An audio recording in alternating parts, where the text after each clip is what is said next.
శ్రీమాత్రే నమః శ్రీ గురుభ్యో నమః. తదుపరి వృషభ రాశి.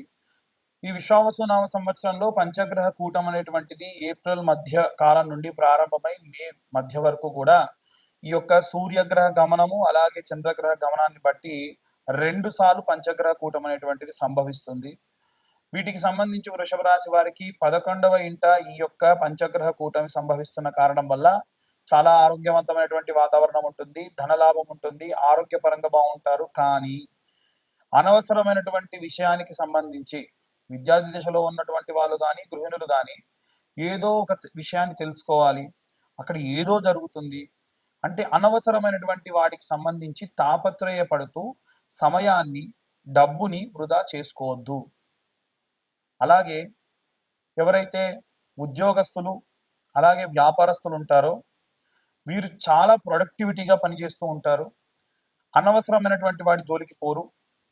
ధనం అలాగే నాలెడ్జ్ ఏదన్నా ఉంది అంటేనే వాటికి డబ్బు ఖర్చు పెడతారు.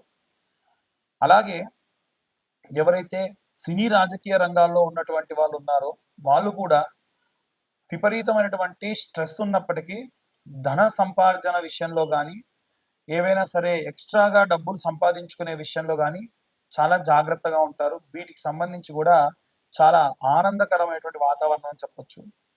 ఇక చేతి వృత్తులు కుల వృత్తులు చేసేటువంటి వాళ్ళకు సంబంధించిన విషయానికి వస్తే చాలా మంది ఏంటంటే ఈ చిన్న వ్యవస్థలో ఉంటూ కూడా అధికంగా డబ్బు సంపాదించేటువంటి వాళ్ళు ఎవరయ్యారంటే ఈ చేతి వృత్తులు కుల వృత్తులు చేసేవాళ్ళు. ఎందుకంటే వీరికి సంబంధించి పెట్టుబడి ఉండదు, వీరి కష్టమే వీరి పెట్టుబడి.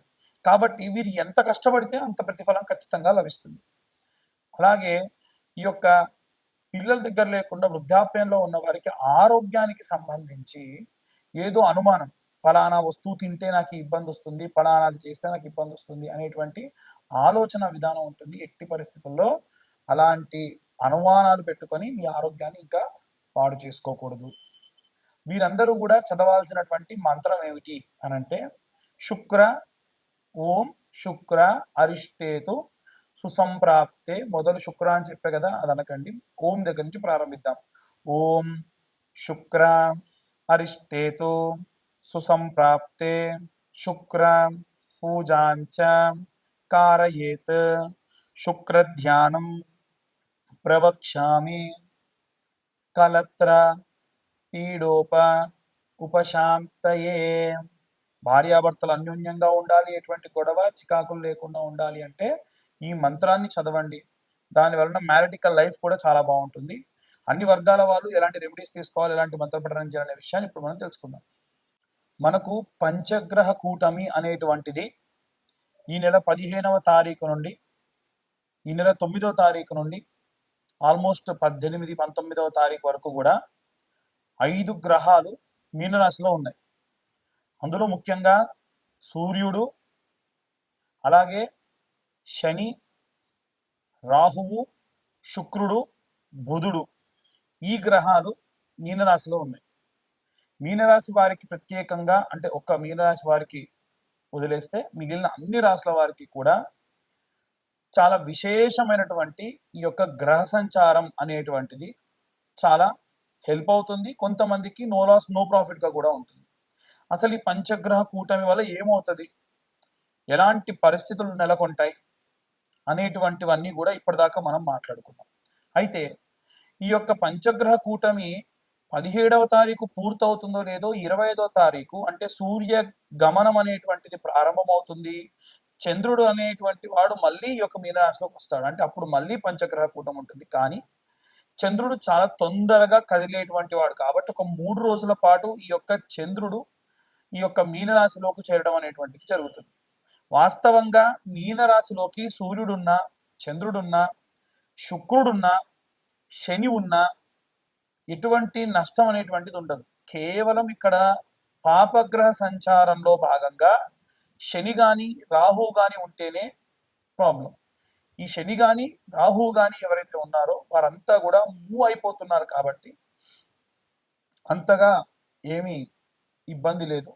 అయితే ఏమేం చేయాలి, అన్ని రాసుల వాళ్ళు ఎలాంటి రెమెడీస్ చేయాలి, ఎలాంటి మంత్రపఠనం చేసుకుంటే మంచిది అని అడుగుతూ ఉన్నారు. అందరికీ చెప్పేటువంటిది, కామన్గా చెప్పేటువంటిది ఒకటే ఏమిటంటే నవగ్రహ ప్రదక్షిణ. అందరు నవగ్రహాల గుడికి వెళ్తే 3 చేద్దామా, 4 చేద్దామా, 5 చేద్దామా, 10 చేద్దామా, 11 చేద్దామా అంటారు. అలా కాదండి. నవగ్రహ ప్రదక్షిణాలు చేస్తే 21 ప్రదక్షిణాలు చేయాలి. 21 ప్రదక్షిణాలు సవ్య దిశలో, ఒక 6 ప్రదక్షిణాలు అపసవ్య దిశలో చేయాలి. ఎందుకంటే ప్రతి గ్రహానికి 3 సార్లు ప్రదక్షిణ చేసినట్టు. అప్పుడు ఎన్ని ఉన్నాయి? 9 గ్రహాలు ఇంటూ 3 అంటే 27. ఇప్పుడు 27 గ్రహాల్లో కూడా ఈ యొక్క 7 గ్రహాలకు మాత్రమే 3 ప్రదక్షిణాలు చొప్పున చేసి, రాహుకేతువులు ఎప్పుడు కూడా యాంటీ క్లాక్ వైజ్ డైరెక్షన్ లో తిరుగుతూ ఉంటారు. పాపగ్రహ సంచారం కదా, వాళ్ళు ఎప్పుడు రివర్స్ అన్నమాట. అంటే ముందు నుంచి కాకుండా వెనక నుంచి రావడము, ఏదైనా సరే కుడి చేత్తో కాకుండా ఎడమ చేత్తో చేయడం, ఇలాంటివి చేస్తూ ఉంటారు. కాబట్టి వీరికి మనం ప్రదక్షిణ కూడా అపసవ్య దిశలో చేయాలి. దీని వలన జాతక రీత్యా మనకు రాహుకేతువుల మధ్యలో వేరే ఏ గ్రహాలైన బంధనమై ఉన్నా, ఒకవేళ ఏ గ్రహాలైనా పాపగ్రహంతో కలిసి ఉన్నా, ఎటువంటి గ్రహాలైనా సరే ఈ యొక్క పాపగ్రహాలతో బంధనమై ఉండి కూడా మనకు నెగిటివ్ రిజల్ట్స్ ఇచ్చేటువంటి ఉంటే కూడా ఈ ప్రదక్షిణాలు చేయడం అనేటువంటిది కాస్త శక్తినిస్తుంది. చిన్నపిల్లల దగ్గర నుండి వృద్ధుల వరకు, అంటే చదువుకునే విద్యార్థులు కానీ, గృహిణులు కానీ, ఉద్యోగస్తులు కానీ, వ్యాపారస్తులు కానీ, విడివిడిగా ఏం లేదండి, అందరికీ కామన్గా ఒకే ఒక్క విషయం ఏమిటంటే ఆదివారం నాడు పిరికెడు గోధుమలు, ఒక తమలపాకు కానీ ఏదైనా ఆకు డొప్పలో వేసి దానిపైన ₹1 బిల్ల నిలబెట్టి సూర్యగ్రహానికి నివేదన చేయండి.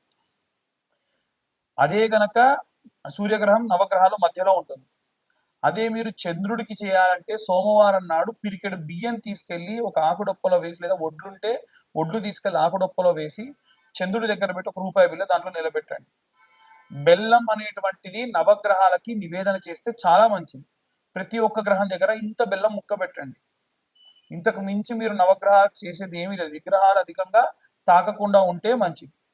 అలాగే కుజగ్రహం దగ్గరికి వెళ్తే కందులు కానీ, కందిపప్పు కానీ ఆకుడొప్పలో వేసి ₹1 బిల్ల పెట్టి ఒక బెల్లం ముక్క పెట్టి నివేదన చేయండి, చూపించండి, అంతే సరిపోతుంది. అలాగే బుధగ్రహానికి పూజ చేసినప్పుడు పెసర్లు, పిరికెడు పెసర్లు తీసుకొని ఆకుడొప్పలో లేదా తమలపాకులో వేసి ₹1 బిల్ల వేసి బుధగ్రహం ముందు పెట్టండి. అలాగే శనగలు తీసుకొని వెళ్ళి గురుగ్రహం ముందు పెట్టండి. అలాగే ₹1 బిల్ల, బెల్లం కామన్ అన్నిటికీ కూడా. శుక్రగ్రహం దగ్గరికి వెళ్తే బొబ్బెర్లు లేదా అల్చందలు అంటారండి. ఈ బొబ్బెర్లు తీసుకొని వెళ్ళి పిరికెడు బొబ్బెర్లు వేసి దాంట్లో ₹1 బిల్ల వేసి పెట్టండి. శని గ్రహం దగ్గరికి వెళ్ళినప్పుడు మాత్రం విగ్రహాన్ని ఎట్టి పరిస్థితుల్లో ఆడవాళ్ళు తాకొద్దు, మగవాళ్ళు కూడా తాకుండా ఉంటే మంచిది. పిరికెడు నువ్వులు, దాంతోపాటు ₹1 బిల్ల, ఆ ₹1 బిల్ల కూడా వీలైతే స్టీల్, అంటే ₹1, ₹2 లాంటివి అయితేనే బెస్ట్. ₹5 పెట్టకండి. పెట్టి దాంట్లో బెల్లం ముక్క పెట్టి ఇంతంత నువ్వుల నూనె శనేశ్వరుడు పై నుంచి పోయండి. ఆవ నూనె పోసినా మంచిదే. నల్ల రంగు ధాన్యం నుండి వచ్చినటువంటిది ఏ నూనె పోసినా శనికి చాలా ఇష్టం. ఇక రాహుకైతే మినపపప్పు లేదా మినుములు వేసి ₹1 బిల్ల వేసి ఇంతంత ఆ యొక్క బెల్లం ముద్ద పెట్టేసి నమస్కరించుకోండి. అలాగే కేతువుకైతే ఉలవలు, నల్ల రంగులో ఉండేటువంటి ఉలవలు ఉంటాయి కదా, ఈ ఉలవలు ఓ పిరికెడు ఆకుడొప్పలో వేసి లేదా తమలపాకులో వేసి ₹1 బిల్ల దాంట్లో పెట్టేసి ఇంత బెల్లం నైవేద్యంగా పెట్టండి, చాలు.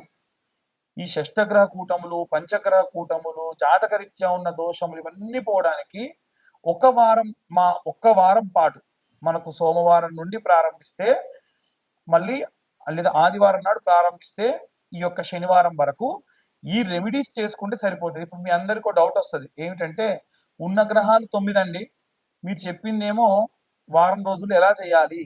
మంగళవారం నాడు రాహుకేతువులకు చేసేయచ్చు, కుజుడితో పాటు రాహుకేతువులకు చేయొచ్చు.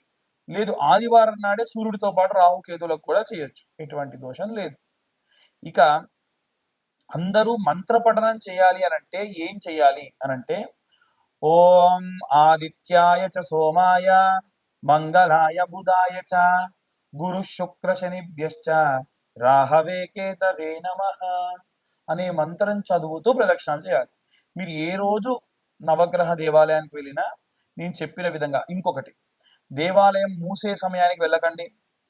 ఉదయాన్నే వీలైతే 7-8 గంటల వరకు దేవాలయానికి వెళ్ళే ప్రయత్నం చేయండి. లేదా గృహిణులు ఉంటారు పాపం, ఇంట్లో అందరికి వంటలు చేసి పంపించాలి కాబట్టి 9-9:30 ప్రాంతంలో వెళ్ళండి. దాని వలన కాస్త ప్రశాంతంగా ఉంటారు. ఇక చాలామంది మీ యొక్క పేర్ల గురించి అడుగుతున్నప్పుడు, మీ పేర్లు చెప్పి వాటికి సంబంధించి జాతకం చెప్పమంటున్నారు. పేరు బలం మీద జాతకము 100% ఎవరు చెప్పరు. అలా చెబుతానని చెబితే నమ్మొద్దు. నేను చెప్తానని చెప్పినా నమ్మకండి అనే చెప్పా గతంలో, ఇప్పుడు చెప్తున్నా. మళ్ళీ మళ్ళీ చాలామంది ఫోన్స్ చేసి మీ యొక్క పేరు బలంతో జాతకం చెప్పమంటున్నారు. దయచేసి మీ date of birth, time, place ఉంటే మీ జాతకం గురించి కాస్త డబ్బు ఖర్చు పెట్టి పూర్తి జాతకం తెలుసుకోండి. ఒక రూ. 2025 మొత్తం ఈ యొక్క జీవిత కాలానికి సంబంధించిన జాతకం 60 పేజీల్లో మీకు అందిస్తున్నా ఈ 2025 సంవత్సరంలో. అంతకు మించి కూడా మీరు ఖర్చు పెట్టాల్సిన అవసరం లేదు. రెమెడీస్, దానికి తగ్గ రెమెడీస్ మీకు పంపించడము, చెప్పడం కూడా జరుగుతుంది. ఎట్టి పరిస్థితుల్లో వీటికి ఇంతకు మించి ఇంకేం కూడా చేసేటువంటి అవసరం లేదు. అందరూ కూడా జాగ్రత్తగా ఉండండి. మన వాతావరణము కూడా ఈసారి చాలా విపరీతంగా ఉంది. ఎండలు బాగా ఉన్నాయి. ఎండాకాలంలో వర్షాలు అప్పుడప్పుడు అధికంగా పడతా ఉంటాయి. చాలా జాగ్రత్తగా ఉండండి. ఆరోగ్యం పట్ల ముఖ్యంగా పిల్లలు 12 సంవత్సరాల లోపు బాల్యంలో ఉన్న పిల్లలందరూ కూడా ఆరోగ్యం జాగ్రత్తగా చూసుకోండి. సర్వే జనా సుఖినో భవంతు. స్వస్తి.